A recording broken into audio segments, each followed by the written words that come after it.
A lot of you are frustrated dealing with flooding on a regular basis. A lot of you still cleaning up. From what you see behind me right now, we're talking about all of that damage. Now they're all barricaded. Earlier today, we saw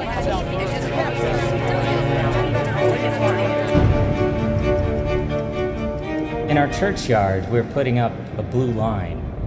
The line marks the height water will reach if a hurricane equivalent to Hugo were to hit today, or in 2050, or in 2100. If you stand by the line, you can see what would happen to our churchyard in a major storm, but that's not the problem. Our churchyard is one of the highest points on the peninsula.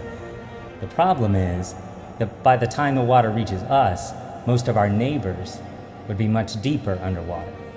Burke High School would be underwater. Much of the east side would be underwater. Ironically, America Street would be underwater.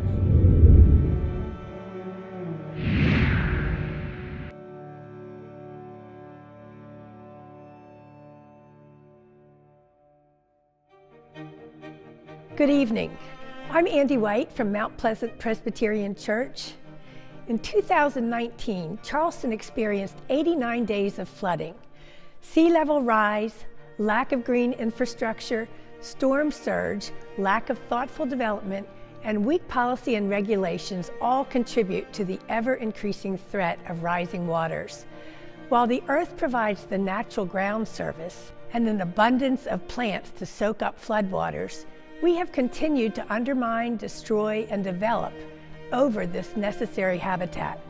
For example, since 1992, Charleston County has lost 10,800 acres of trees to development, the equivalent of 8,200 football fields. The lack of green infrastructure is found more often in predominantly black and brown neighborhoods. According to The Guardian, predominantly white neighborhoods have 11 times more green space than those where 40% of the residents are black or of a different ethnicity.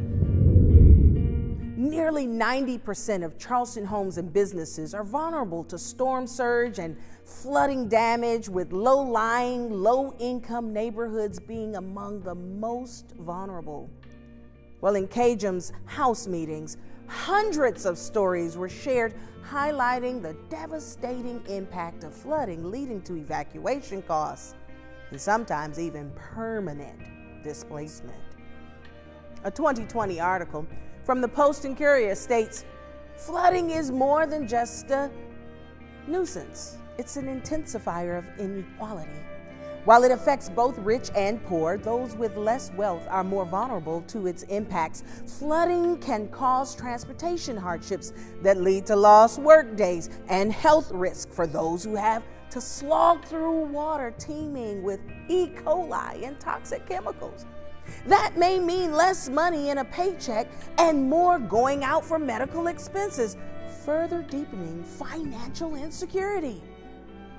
It's past time to do right by the earth, to do right by our neighbors, to do right by our children and our grandchildren. We must act now.